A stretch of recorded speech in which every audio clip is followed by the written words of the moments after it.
आदाब, नमस्कार। आप देख रहे हैं INN चैनल। मैं हूं शेख अहमद अली। इस न्यूज़ बुलेटिन में आइए नज़र डालते हैं दिन भर की बड़ी खबरों पर।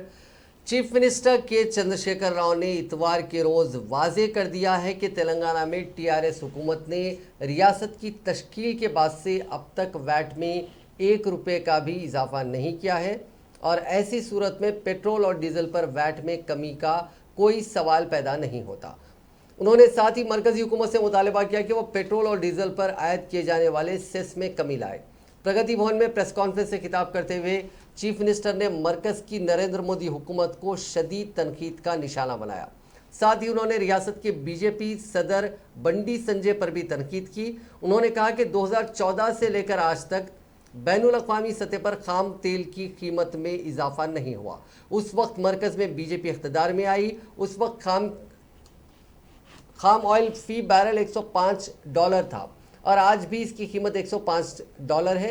लेकिन मरकजी हुकूमत ने सेस के नाम पर पेट्रोल और डीजल की कीमतों में बेतहाशा इजाफा करते हुए अवाम को परेशान किया। चीफ मिनिस्टर ने कहा कि हालिया दिनों चंद रियासतों के ज़मनी इंतखाबात में बीजेपी के खिलाफ अवामी रद्दअमल को देखते हुए और आने वाले दिनों में 4 रियासतों के इंतखाबात के पेश नज़र मरकजी हुकूमत ने पेट्रोल और डीजल पर बिल तरतीब 5 और 10 रुपये में कमी की है। चीफ मिनिस्टर ने कहा कि इस कमी से कुछ फ़ायदा होने वाला नहीं है, क्योंकि मरकज़ ने पहाड़ के बराबर कीमतों में इजाफा करते हुए राई के बराबर कमी की है। चीफ मिनिस्टर ने कहा कि मरकजी हुकूमत लाखों करोड़ रुपए पेट्रोल और डीजल पर सेस की शक्ल में आवाम से वसूल कर रही है। उन्होंने कहा कि अगर टैक्स की शक्ल में उसे वसूल किया जाता तो 41% हिस्सा रियासतों को अदा करना होता। रियासतों को टैक्स की रकम अदा न करने के लिए मरकजी हुकूमत सेस की शक्ल में पेट्रोल और डीजल पर जायद रकम वसूल कर रही है। चीफ मिनिस्टर ने कहा कि अगर मरकजी हुकूमत पेट्रोल और डीजल पर आयद किए जाने वाले सेस चार्ज से दस्तबरदार होती है तो ऐसी सूरत में मुल्क भर में पेट्रोल की कीमत 77 रुपये पर पहुंच जाएगी। उन्होंने कहा कि मरकजी हुकूमत पेट्रोल और डीजल की कीमतों में मामूली कमी करते हुए रियासतों को कमी करने का मशवरा दे रही है। चीफ मिनिस्टर ने कहा कि मरकजी हुकूमत को इस बात का कोई हक नहीं है कि वो रियासतों को पेट्रोल और डीजल की कीमतों में कमी लाने का मशवरा दे, क्योंकि कीमतों में इजाफे के लिए मरकजी हुकूमत खुद जिम्मेदार है। चंद्रशेखर राव ने कहा कि रियासत में पेट्रोल और डीजल पर वैट वसूल किया जाता है और तेलंगाना में अब तक उनकी हुकूमत ने वैट में एक नए पैसे का भी इजाफा नहीं किया। ऐसे में मरकजी हुकूमत को इस बात का कोई हक हासिल नहीं होता कि वो रियासतों को पेट्रोल और डीजल की कीमतों में कमी लाने का मशवरा दे। चीफ मिनिस्टर ने बीजेपी के रियासती सदर बंडी संजय पर भी अपने शदीद रद्द-ए-अमल का इजहार किया। उन्होंने कहा कि अब तक बंडी संजय उनके खिलाफ कई शख्सी हमले किए, लेकिन वो खामोशी अख्तियार किए हुए थे, लेकिन आज से वो खामोश नहीं रहेंगे। सब्र का पैमाना लबरेज हो गया है। उन्होंने कहा कि बीजेपी सोशल मीडिया पर भी हुकूमत के खिलाफ गलत प्रोपेगेंडा कर रही है। उन्होंने कहा कि हुकूमत और उनके खिलाफ बयानबाजी करने वालों के खिलाफ कानूनी कार्रवाई की जाएगी और उन्हें अदालत में भी पेश किया जाएगा। चीफ मिनिस्टर ने हुकूमत और उनके खिलाफ बयान देने वालों की ज़बान काट देने की भी धमकी दी।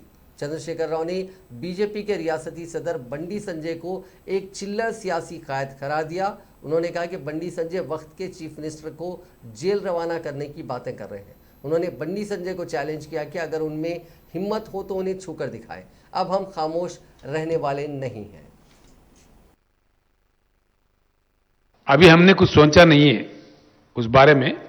हमारे राज्य में जो हो रहा है, यहां के भाजपा के लोग जो उल्टा सीधे बातें कर रहे हैं, उनको लगाम लगाना मेरा काम है।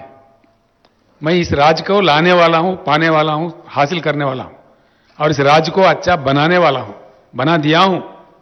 ये मैं नहीं कह रहा हूं, ये किताब मैं खुद नहीं दे रहा हूं, रिजर्व बैंक ऑफ इंडिया दिया है। केंद्र सरकार खुद कईयों मुद्दों पर बात करते हुए पार्लियामेंट के अंदर कहा है, पार्लियामेंट में हर घर को पानी देने वाला, टैप देके देने वाला कोई राज्य हिंदुस्तान में है, वो सिर्फ तेलंगाना है। हर घर को फायदा पहुंचाने वाला कोई राज्य तेलंगाना हिंदुस्तान में कोई है तो तेलंगाना है। ये बात मैं नहीं कह रहा हूं, केंद्र सरकार ने पार्लियामेंट में कहा है। तो इसलिए आगे की चल के क्या करना है, जरूर हम लड़ते रहेंगे, बिल्कुल हमारे हकों के लिए, हमारे लिए और देश के हकों के लिए। देखा ऐसा है, ये बहुत कमीने लोगों की बात है, नालायक लोगों की बात है। मैं एक मुख्यमंत्री हूं, एक राज्य चलाता हूं। I hold a constitutional position of chief minister post. I should maintain the constitutional relation with the government of India as per the constitutional matters are concerned.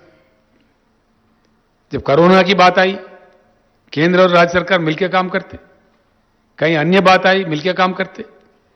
सरकार का काम करने का ढंग जो नहीं जानता, जो जिंदगी में कभी कोई मंत्री नहीं बना, नालायक ना समझ लोग हैं, उनका बात है। Thank you. हाँ,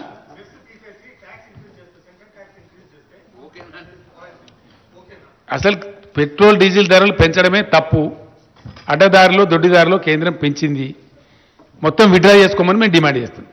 that's all, thank you. Chief minister व सदर तेलंगाना राष्ट्र समिति के चंद्रशेखर राव ने समझा जाता है कि अरकान असेंबली के कोटे के तहत कानून साज काउंसिल की 6 सीटों से पार्टी के उम्मीदवारों के नामों को खतियत दे दी है। ताहम इस ताल्लुक से सरकारी तौर पर ऐलान नहीं किया गया। हल्का असेंबली हुजूराबाद के ज़मीनी इंतखाब से कबल ही चीफ मिनिस्टर ने काउंसिल के लिए पार्टी उम्मीदवारों के नामों की गैर रस्मी मंजूरी दे दी थी।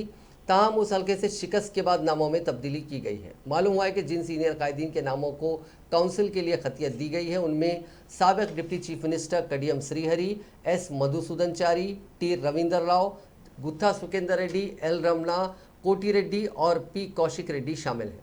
जराया ने बताया कि कडियम श्रीहरि को डिप्टी चीफ मिनिस्टर के ओहदे से अलायदगी के बाद उन्हें कोई अहम जिम्मेदारी तफवीज़ नहीं की गई है, जबकि ज़िले नलगुंडा से ताल्लुक़ रखने वाले गुत्था सुकेंदर रेड्डी को भी चीफ मिनिस्टर ने काउंसिल में दोबारा रवाना करने का मंसूबा बनाया। कांग्रेस से मुस्तफ़ी होकर टीआरएस में शामिल होने वाले कौशिक रेड्डी भी काउंसिल के लिए टीआरएस उम्मीदवार हो सकते हैं, क्योंकि समझा जाता है कि कौशिक रेड्डी को रुकने काउंसिल बनाने के वादे के जरिए ही हुक्मरान जमात में शामिल किया गया था। तेलंगाना में तेलुगु देशम पार्टी के रियासती सदर एल रमना ने भी हाल ही में टीआरएस में शमूलियत इख्तियार कर ली और उन्होंने भी काउंसिल की सीट के वादे के साथ तेलुगु देशम से इस्तीफा दिया। ज़राए के मुताबिक हालांकि काउंसिल की इन 6 सीटों के लिए हुक्मरान जमात में तकरीबन 50 कायदीन ताकतवर दावेदार के तौर पर सामने आए हैं, लेकिन चीफ मिनिस्टर ने अपने फर्जंद और वजीर इंफॉर्मेशन टेक्नोलॉजी KT रामाराव से वसीतर मुशावरत करते हुए 6 नामों को गैर रस्मी तौर पर खतियत दे दी है। इलेक्शन कमीशन ऑफ इंडिया की जानिब से काउंसिल की इन 6 सीटों के लिए 9 नवंबर को नोटिफिकेशन जारी किया जाएगा और 19 नवंबर को रायदही होगी। उसी दिन तवक्को है कि नतायज का ऐलान भी कर दिया जाएगा।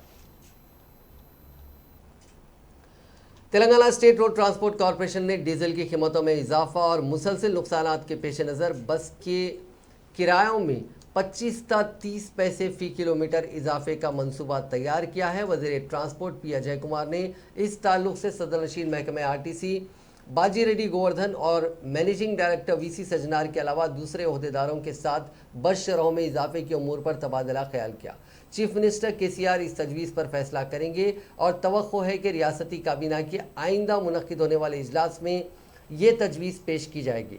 सदर नशीन महकमे RTC बाजी रेड्डी गोवर्धन ने रिपोर्टर्स के साथ बात करते हुए कहा कि महकमे RTC ने पहले ही अपने वजीर को शरहों में इजाफे की तजवीज़ पेश कर दी थी, लेकिन अब डीजल की कीमतों में गुज़िश्ता हफ्ते कमी के पेश नज़र इस पर नज़रसानी की गई। मरकज़ ने एक्साइज ड्यूटी में कमी करते हुए पेट्रोल और डीजल की कीमतों में बिल तरतीब 10 रुपये और 5 रुपये की कमी की है। सदर नशीन महकमे RTC ने कहा कि बस शरहों में इजाफे की नज़रसानी शुदा तजावीज़ की तैयारी के वक्त इस बात को यकीनी बनाया जाएगा कि इस इजाफे से आम आदमी पर कोई बोझ ना हो। वज़ीर तालीम सबिता इंदिरा रेड्डी ने कहा है कि गरीब ख़ानदानों की लड़कियों की शादी में 1 लाख रुपए तक माली इमदाद फराहम करने वाली तेलंगाना पहली और वाहिद रियासत है। उन्होंने आज सरूनगर तहसील ऑफिस के अहाते में RK पुरम और सरूनगर डिवीज़नों के बेनिफिशरीज़ में शादी मुबारक और कल्याणा लक्ष्मी स्कीम के चेक्स हवाले किए। इस मौके पर मुनक़िदा तकरीब से खिताब करते हुए सबिता इंदिरा रेड्डी ने कहा कि कल्याणा लक्ष्मी और शादी मुबारक स्कीम मुल्क भर में काफ़ी मकबूल हुई है, क्योंकि इस स्कीम से गरीब खानदानों को काफ़ी राहत मिली। लड़कियों की शादी के लिए परेशान हाल सरपरस्तों के लिए ये स्कीम एक नेमत साबित हो रही है। उन्होंने कहा कि इब्तिदा में ये स्कीम 51,000 रुपये से शुरू हुई थी, जो आज 1 लाख रुपये से तजावुज़ कर गई है।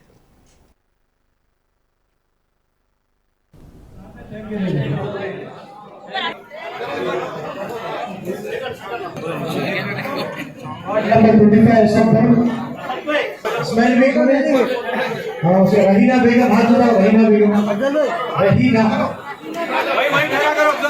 रहीना बेगम रेहाना बेगम कौन है? पहले लाल हाइट है, बाद में हमारे साथ देते जो लेट आए जिसको सिर्फ जो पैसा अमाउंट दिया था గౌరవ ముఖ్యమంత్రి కేసీఆర్ నాయకత్వంలో తెలంగాణ రాష్ట్రం ఏర్పడిన తర్వాత పేద ఆడబిడ్డల పెళ్లిళ్ళు చేయడానికి షాదీ ముబారక్ కళ్యాణ లక్ష్మి చెక్స్ ఇవ్వడం జరుగుతుంది.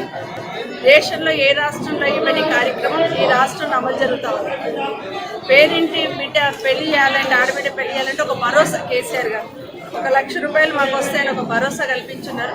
ఈరోజు జల్పల్లి మున్సిపాలిటీలో షాదీ ముబారక్ చెక్స్ చైర్మన్ గారు, వైస్ చైర్మన్ గారు, కౌన్సిలర్స్ అందరితో ఆధ్వర్యంలో ఇవ్వడం జరుగుతుంది. చైర్మన్ గారు అబ్దుల్లా సాదితో పాటు కౌన్సిలర్స్ అందరూ అటెండ్ అయినారు. వారందరికీ అభినందనలు. దాదాపు 200 పైచి మెంబర్స్కి ఈరోజు షాదీ ముబారక్ చెక్స్ ఇవ్వడం జరిగింది. సరూర్ నగర్లో ఇప్పుడే ఇచ్చారు. 59 షాదీ ముబారక్ చెక్స్ ఇవ్వడం.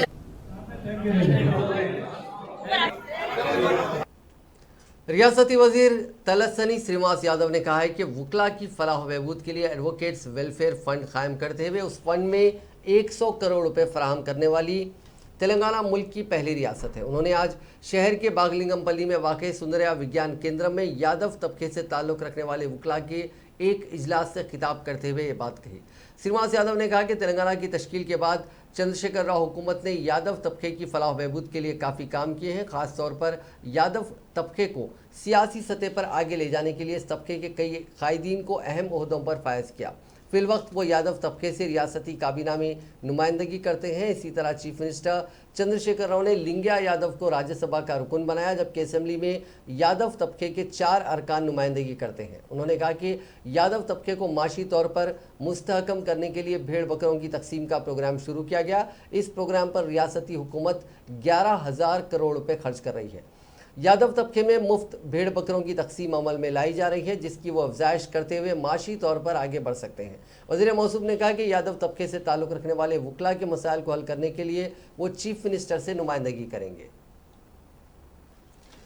तेलंगाना के वज़ीर जंगलात इंदिरा करण रेड्डी ने कहा है कि मरकज़ की मोदी हुकूमत किसानों के तई ज़िद्दी रवैया दिखा रही है। उन्होंने वज़ीर इंदिरा रेड्डी ने ज़िले निर्मल के सिवन मंडल में धान की खरीदारी के मरकज़ का इफ्तिताह किया। इस मौके पर खिताब करते हुए उन्होंने कहा कि वज़ीर आला चंद्रशेखर राव ने किसानों की फलाह बहबूद के लिए कई इख्तिराई स्कीमात मुतारिफ करवाई हैं। रैतु बंधु, रैतु बीमा, ज़रई मकासिद के लिए 24 घंटे मियारी मुफ्त बिजली और आबपाशी के प्रोजेक्ट्स तामीर किए गए हैं, जिसके नतीजे में रियासत में बेहतर फसलें हो रही हैं। उन्होंने कहा कि फसलों की फ़रोख्त के तई मरकज़ी हुकूमत का रवैया साजगार नहीं है।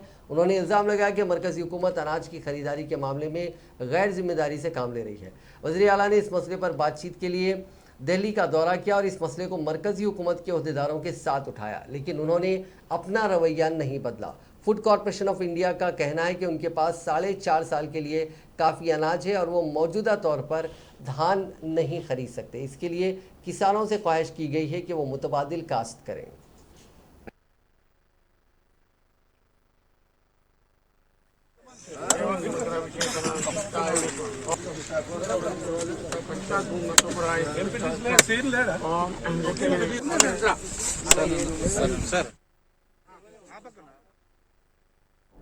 నాకంటే మొదలు మాట్లాడిన మిత్రులు చెప్పడం జరిగింది. వరి ధాన్యము వర్షాకాలము మొత్తం కూడా తెలంగాణ రాష్ట్ర ప్రభుత్వం కొంటున్నది. మొన్న ఎండాకాలం మనము వడ్లు జోకి ఇప్పటికి కూడా గోడౌన్లలో కానీ రైస్ మిల్లల్లో అన్నీ అట్లనే ఉన్నాయి. ఈ ఊళ్ళో రైస్ మిల్ ఉందా? అవునా కదా? లేదు కదా? రైస్ మిల్ ఉందా? మరి పక్కపొద్దుగా మాదాపూర్ రోడ్డు అవిట్లో ఇంకా ఇప్పటికి సిఎస్ఆర్ ఇచ్చే వరి ధాన్యాన్ని బియ్యం కేంద్ర ప్రభుత్వం ఫుడ్ కార్పొరేషన్ పెట్టి ఇంతవరకు తీసుకోలేదు. ముఖ్యమంత్రి గారు 9 రోజులు ఢిల్లీలో ఉండి ఎంత ప్రయత్నం చేసినా మళ్ళీ 3 రోజులు పోయి ప్రయత్నం చేస్తే మరి ఒక 60 లక్షల మెట్రిక్ టన్నుల మరి బియ్యం కొనుగోలు చేస్తామని చెప్పి ఒప్పుకున్నారు. ఎండాకాలం ఒక గింజ కూడా కొనమని వాళ్ళు చెప్పడం జరుగుతూ ఉంది. అందుకొరకు పత్రికలు టీవీ చూస్తున్నాం కాబట్టి దయచేసి ఎండాకాలం వరి ధాన్యం వేసుకొని మనం ఇబ్బంది పడుతూ మనము రైతు కష్టపడేది మాకు ఆర్థికంగా డబ్బులు రావాలి, కష్టపడి పంట పండించని చెప్పి మన దృక్పథంతోనే ఉంటాం. మనం ఇవాళ నాకంటే మొదలు మాట్లాడిన మిత్రులు చెప్పడం జరిగింది. వరి ధాన్యము వర్షాకాలము మొత్తం కూడా सदर तेलंगाना प्रदेश कांग्रेस कमेटी ए रेवंत रेड्डी ने सरकारी मखलूआत जायदादों को पुर करने पर तवज्जो के बजाय शराब की नई दुकानात के क़याम के लिए नोटिफिकेशन की इजराई पर शदीद रद्द-ए-अमल का इजहार किया। रेवंत रेड्डी ने चीफ मिनिस्टर चंद्रशेखर राव पर सख्त तनकीद करते हुए कहा कि उन्हें रियासत में बेरोजगार नौजवानों के मसाइल पर कोई दिलचस्पी नहीं है और उनकी हुकूमत ने शराब की नई दुकानात के क़याम के लिए नोटिफिकेशन जारी किया है।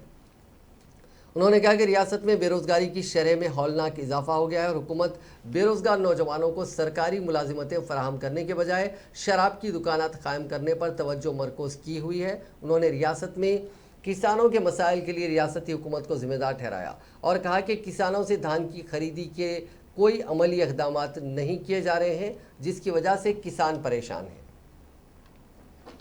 वाईएसआर तेलंगाना पार्टी की सदर वाईएस शर्मिला की प्रजा प्रस्थानम यात्रा जारी है। ये यात्रा इतवार को 19वें दिन में दाखिल हो गई। उन्होंने जिले नलगुंडा के मुनुगुड़ू असेंबली हल्के के चिंदौर मंडल से इस यात्रा का आज आगाज़ किया। इस यात्रा के दौरान उन्होंने रियासत के बेशतर तबका से ताल्लुक़ रखने वाले अफराद से मुलाकात करते हुए उनके मसाइल से वाकिफियत हासिल की। उन्होंने नौजवानों के मसाइल की भी समाअत की। शर्मिला की यात्रा पर आवाम का बेहतर रद्द-ए-अमल हासिल हो रहा है। उनकी यात्रा का आगाज़ 20 अक्टूबर को चेवल्ला से हुआ था। यात्रा के दौरान वो 90 असेंबली हलकों 14 लोकसभा हलकों का अहाता करने वाली हैं। ये यात्रा 14 माह तक जारी रहेगी।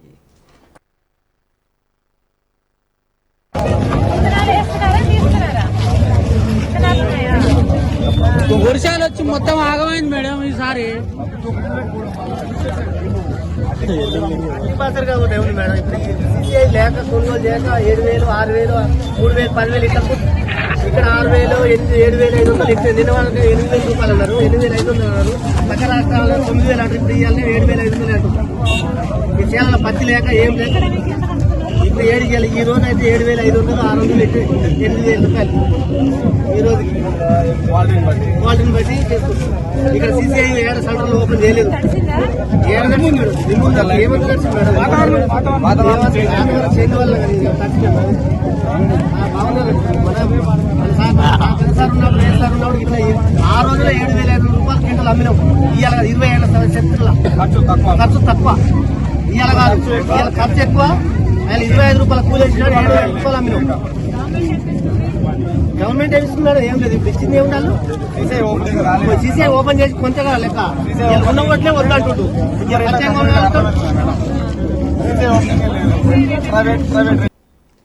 वज़ीर आला चंद्रशेखर राव ने रियासती वज़ीर श्रीनिवास गौड़ के महबूबनगर ज़िले में वाक़ मकान पहुंचकर उनको पुरसा दिया। श्रीनिवास की मां की चंद दिन पहले मौत हो गई थी। वज़ीर आला ने वज़ीर की मां को भरपूर खिराज पेश किया और उनकी तस्वीर पर फूल निछावर किए।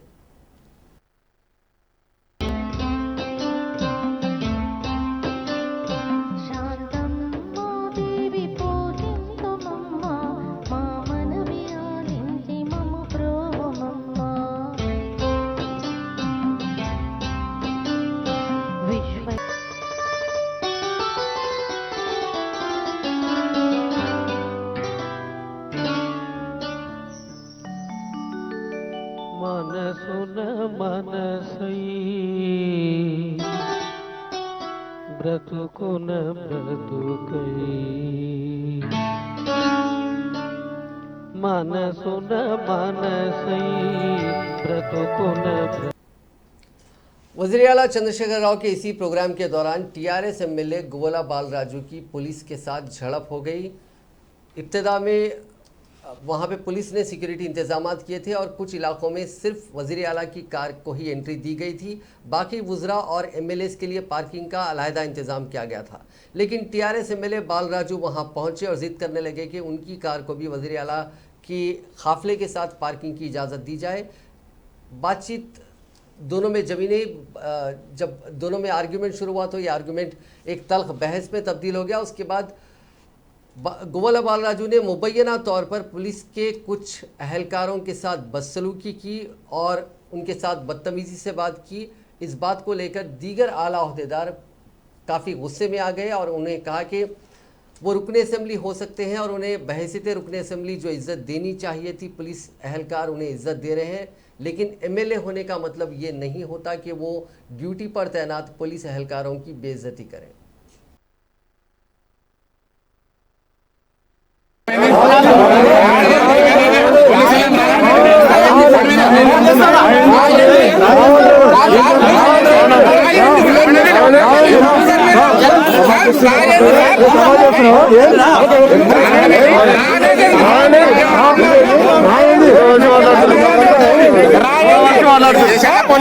కొంచెం మర్యాద మాట్లాడండి, అదే పద్ధతి కాదు.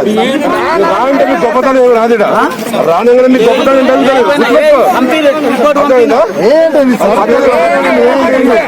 ఎవరు ఎంపీ గారు ఏ ఎమ్మెల్యే గారు కానిస్టేబుల్ తినండి సార్, మీ గౌరవాన్ని మీరు కాపాడుకోవాలి సార్. విన్నారా?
एमसेट इंजीनियरिंग के आखिरी मरहले की काउंसलिंग का हफ्ते से आगाज़ हो गया। आखिरी मरहले की काउंसलिंग में 39,000 सीटें दस्तयाब हुई हैं। पहले मरहले की काउंसलिंग के दौरान बड़ी तादाद में सीटें खाली रह गई थीं। इसके अलावा चंद इंजीनियरिंग कॉलेजेस में इजाफी सीटों को भी मंजूरी दी गई है, जिससे नए तौर पर 4,404 इजाफी सीटें इंजीनियरिंग में इस साल शामिल हुई हैं।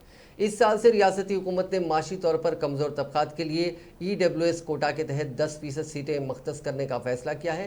पहले मरहले की काउंसलिंग में 61,169 उम्मीदवारों को सीटें अलॉट की गई थी, लेकिन उनमें सिर्फ 46,300 उम्मीदवारों ने ही ऑनलाइन तरीक़ेकार पर सेल्फ रिपोर्टिंग की थी।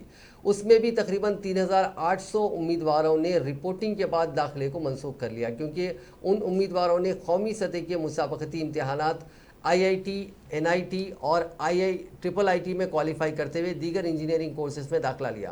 ओहदेदारों ने बताया कि पहले मरहले की काउंसलिंग के दौरान अब तक सिर्फ 42,500 उम्मीदवारों ने ही इंजीनियरिंग कोर्सेज में दाखिला लिया है। पहले मरहले की काउंसलिंग में सीटें ना मिलने वाले उम्मीदवार आखिरी मरहले की काउंसलिंग में शिरकत करते हुए बेहतर से बेहतर कॉलेज के इंतखाब की कोशिश कर रहे हैं।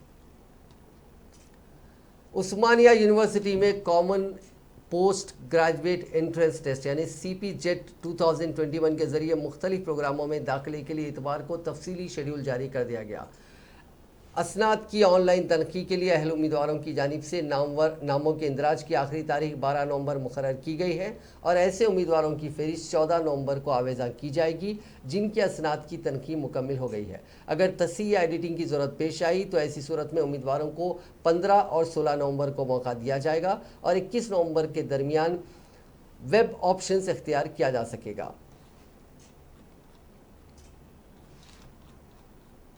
अब नज़र डालते हैं कोरोना से जुड़े कुछ आंकड़ों पर। पिछले 24 घंटों में रियासत भर में 25,847 अफराद के कोरोना के टेस्ट किए गए, जिसमें 122 मुस्बित पाए गए। इसी दौरान 2 और अफराद की इस मोजी वायरस से मौत हो गई, जिसके बाद अब तक इस मोजी वायरस से मरने वालों का मजमूई आंकड़ा 3,966 हो गया। तेलंगाना में अब भी 3,764 अफराद का कोरोना का इलाज जारी है। तेलंगाना में कोरोना वायरस की वबा के फूट पड़ने के बाद से अब तक अहल अफराद को ज़ायदस 3 करोड़ 30 लाख कोविड टीके दिए जा चुके हैं। महकमे सेहत की जानिब से कोविड-19 की टीका अंदाजी पर इतवार को जारी करदा रिपोर्ट में बताया गया कि रियासत भर में ताहाल 3 करोड़ 35 लाख 60,226 डोजेस दिए जा चुके हैं। इनमें 2 करोड़ 32 लाख 61,724 अफराद को पहला डोज दिया गया है, जबकि 1 करोड़ 3 लाख 98,502 अफराद ने दूसरा डोज हासिल किया है। जुमे और हफ्ते के दरमियान महकमे सेहत के अमले ने 2,36,632 टीके दिए हैं। तेलंगाना के जिले आदिलाबाद में रिम्स हॉस्पिटल के कोविड टीका अंदाजी के मरकज में चोरी की वारदात पेश आई है। सेंटर के रूम के खुफल को तोड़ते हुए चोर अंदर दाखिल हुआ और 2 कंप्यूटर्स के मॉनिटर्स की चोरी कर ली। चोरी की ये वारदात वहां लगे सीसीटीवी कैमरों में कैद हो गई। इन फुटेजेस में दिखाया गया कि इस रूम में ज़्यादा कुछ नज़र न आने पर वहां रखे कंप्यूटर्स के मॉनिटर्स की चोरी कर ली गई। इस सिलसिले में पुलिस से शिकायत की गई है। पुलिस ने शिकायत दर्ज करते हुए सीसीटीवी फुटेज का मुआयना किया। पुलिस इस फुटेज की बुनियाद पर चोर की शिनाख्त की कोशिश कर रही है।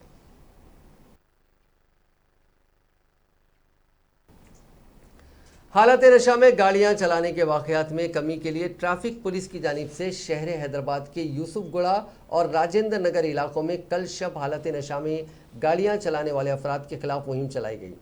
यूसुफगुड़ा के कृष्णाकांत पार्क के करीब चलाई गई इस खुसूसी मुहिम के दौरान पुलिस ने 10 अफराद को हिरासत में लिया। ये अफराद हालत नशा में गाड़ियां चलाते हुए अपनी और दूसरों की जिंदगियों को खतरे में डाल रहे थे। दूसरी जानिब राजेंद्र नगर पुलिस स्टेशन के हदूद में ओल्ड कर्नूल कौमी शाहरा पर मुनक़िदा इस मुहिम में 11 अफराद को पकड़ा गया। ये अफराद भी हालत नशा में गाड़ियां चला रहे थे। पुलिस ने उन अफराद को पकड़ लिया और उनके रिश्तेदारों को तलब करते हुए उनकी गाड़ियां हवाले की। हर हफ्ते की शाम पुलिस की जानिब से हैदराबाद के मुख्तलिफ मकामात पर हालत नशा में गाड़ियां चलाने वालों के खिलाफ मुहिम चलाई जाती है। तेलंगाना के जिले जयशंकर भोपालपल्ली में पेश आए सड़क हादसे में एक सब इंस्पेक्टर की मौत हो गई जबकि दीगर 2 मुलाजिमीन पुलिस जख्मी हो गए। यह हादसा इतवार की सुबह की अवलीन सातों में जिले के घनपुर मंडल के गांधीनगर के करीब उस वक्त पेश आया जब ठहरी हुई रेत की लॉरी से पुलिस की गाड़ी टकरा गई। इस हादसे में सब इंस्पेक्टर हरीलाल समेत दीगर 2 मुलाजिमीन पुलिस जख्मी हो गए। शदीद जख्मी हरीलाल को इलाज के लिए हैदराबाद के हॉस्पिटल मुंतकिल किया गया जहां उनकी मौत हो गई।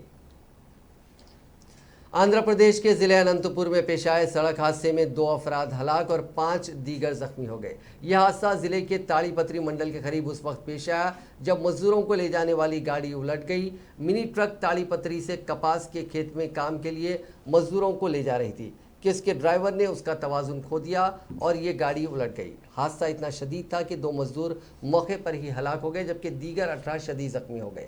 जख्मियों में 5 की हालत तशवीशनाक बताई जाती है। इत्तला मिलते ही मकामी अफराद ने जख्मियों को इलाज के लिए ताड़ीपत्री के सरकारी अस्पताल मुंतकिल किया। तेलंगाना के जिले महबूबाबाद में सांप ने एक 3 माह की लड़की और उसके बाप को डस लिया। इस वाक़े में 3 माह की लड़की की मौत हो गई। ये वाक़या शनिगापुरम देहात में पेश आया। मकामी अफराद ने बताया कि इस देहात के रहने वाले एक क्रांति ममता अपनी 3 माह की बेटी के साथ घर में सो रहे थे। उस वक्त सांप ने छोटी बच्ची को डस लिया जिस पर उसने रोना शुरू कर दिया। लड़की के रोने की आवाज़ पर उसके माँ बाप की नींद बेदार हो गई। इसी दौरान सांप ने बाप को भी डस लिया। इन दोनों को फौरी तौर पर इलाज के लिए महबूब नगर के सरकारी अस्पताल मुंतकिल किया गया। ताहम इलाज के दौरान मासूम की मौत हो गई। बाप की हालत मुस्तहकम बताई जाती है।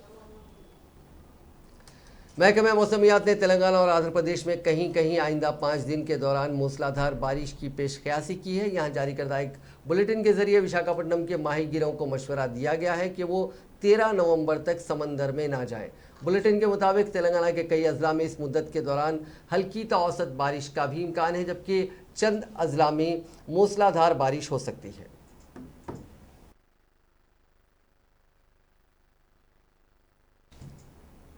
अब बात वर्ल्ड कप की। न्यूजीलैंड ने सुपर 12 के 40वें मुकाबले में अफगानिस्तान को 8 विकेट से हरा दिया।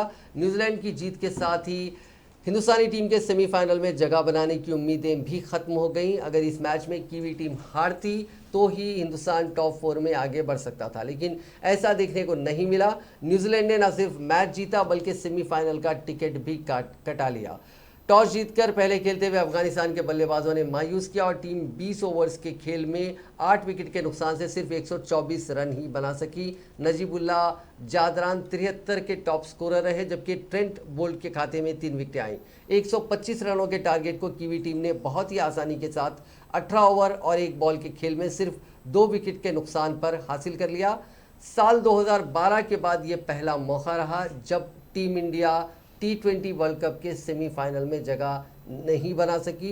T20 वर्ल्ड कप की अभी तक की तारीख में ये चौथा मौका रहा जब इंडिया सेमीफाइनल में नहीं पहुंच सका। इस टूर्नामेंट से पहले 2009, 2010 और 2012 में भी टीम और फैंस के हाथों मायूसी लगी थी।